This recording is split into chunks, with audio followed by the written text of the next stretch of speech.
आज से कुछ साल पहले रामपुर गांव में मोहन नाम का एक फलवाला रहता था। वो बहुत ही प्रामाणिक और मेहनती स्वभाव का था। वो अपनी पत्नी कमला और 2 बच्चों के साथ बहुत खुशी खुशी रहता था। उसकी गांव में पुश्तैनी जमीन थी, उसमें उसने फलों की बाग लगाई थी। अपने बाग की देखभाल के लिए वो कभी केमिकल दवाइयाँ इस्तेमाल नहीं करता था, उल्टा ऑर्गेनिक पद्धति से बाग का ख्याल रखता था।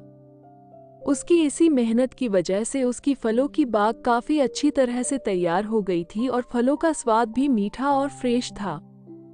वो रामपुर गांव में ही फलों की ठेली लगाता था। वो खेतों से ताज़ा फल लाता था, इसलिए उसके फल बहुत जल्दी बिक जाते थे।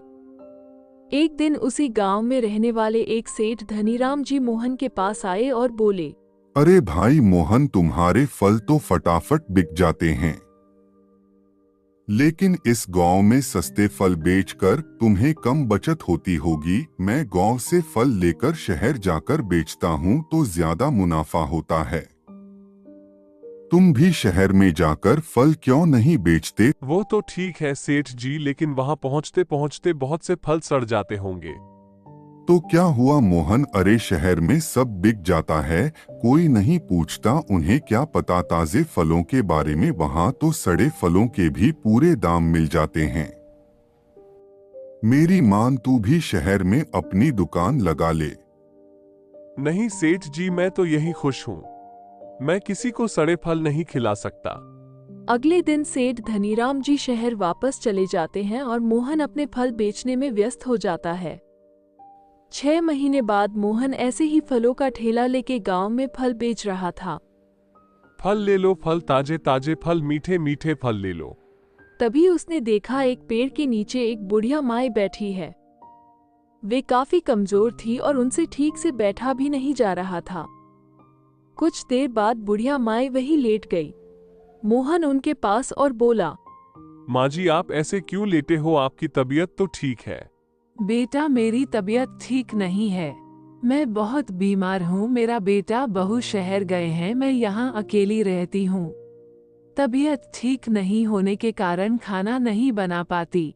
आज वैद्य जी से दवा लाई हूँ, उन्होंने कहा कि खाना खाने के बाद दवाई खाना। लेकिन मुझ में इतनी ताकत नहीं कि मैं अपने लिए खाना बना सकूं। यही सोचकर कुछ देर इस पेड़ के नीचे बैठ गई। बुढ़िया की यह बातें सुनकर मोहन को बहुत बुरा लगा और उसने उस बुढ़िया की सच्चे दिल से मदद करने की मन में कसम ली। अरे माँ जी, आप क्यों चिंता करती हो? मैं अभी आपके लिए ताजे फल लाता हूँ। ये कहकर मोहन बुढ़िया को फल लाकर देता है। फल खाकर बुढ़िया अपने घर जाने के लिए चल देती है। मोहन उन्हें पकड़कर घर छोड़ देता है। बुढ़िया को अच्छे से खाट पे लेटाकर मोहन बोला, माँ जी, मैं रोज आपको घर पर ही फल दे जाया करूंगा। जब तक आप ठीक नहीं हो जाती खाना मत बनाइएगा। लेकिन बेटा, मैं तो एक गरीब बूढ़ी औरत हूँ। मेरे पास तो इतने पैसे नहीं हैं जो मैं तेरे फलों को मोल दे सकूं। माँ जी, मुझे आपसे कुछ नहीं चाहिए। आप पैसों की चिंता न करें। आप बस अपने तबीयत का ध्यान रखें। घर जाके उसने ये सारी बातें कमला को बताई तो कमला को भी अच्छा लगा और बोली, आप रोज ताजे फल लेके उस माजी के घर जाना, आखिर वो हमारी माँ जैसी है। मैं उनके लिए खीर बनाती हूँ, वो भी लेते जाना, उनको थोड़ा अच्छा लगेगा। अगले दिन मोहन बुढ़िया के घर ताजे फल और खीर लेके गया।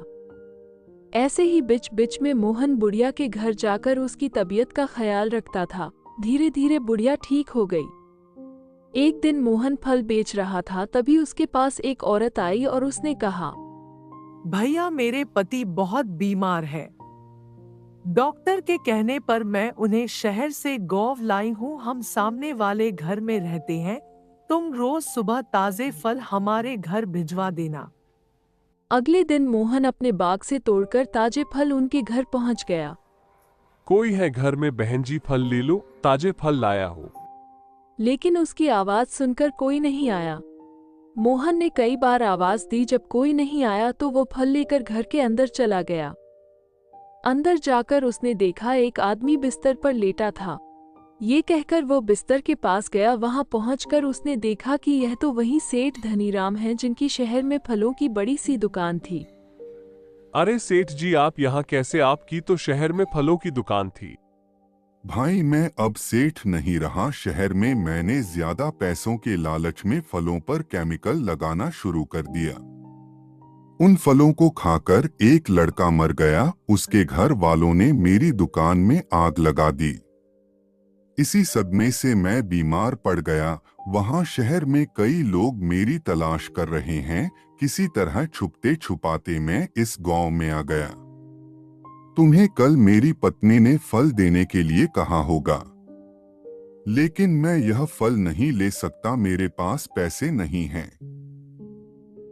सेठ जी, पैसों के लालच में आपने सड़े फल लोगों को खिला दिए। अब ना आपके पास सेहत रही ना पैसा। मैं ईमानदारी से ताजे फल बेचता हूँ और मजे में रहता हूँ। उसकी बात सुनकर सेठ धनीराम रोने लगे। सेठ जी, आप चिंता न करें, मैं रोज आपको ताजे फल दे जाया करूंगा। आप जल्दी ही ठीक हो जाएंगे। अगले दिन से मोहन सेठ जी के घर फल पहुंचाने लगा। कुछ दिनों में सेठ जी ठीक हो गए। सेठ जी ने मोहन के साथ वही छोटी सी फलों की दुकान खोल ली और ताजे फल बेचने लगे।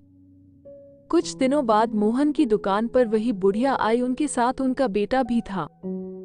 उसने आते ही मोहन के पैर छुए और कहा, भैया, आपने मेरी माँ की जान बचाई। मैं आपका एहसान कभी नहीं भूल सकता। मैं इसी जिले में कलेक्टर बनकर आया हूँ। यदि आपको कोई भी परेशानी हो तो मुझे अवश्य बताइएगा। ये सुनकर मोहन बहुत खुश हुआ। उसे विश्वास नहीं हो रहा था कि जिले का कलेक्टर उसे जैसे मामूली आदमी के पैर छू रहा था। मोहन की दरियादिली ने सबका दिल जीत लिया था। तो आज की कहानी से हमें ये सीख मिलती है कि जो दूसरों के साथ अच्छा बर्ताव करता है उसके साथ हमेशा अच्छा ही होता है और भगवान हमेशा उनके साथ होते हैं। उल्टा जो बुरा बर्ताव करते हैं उनके साथ बुरा ही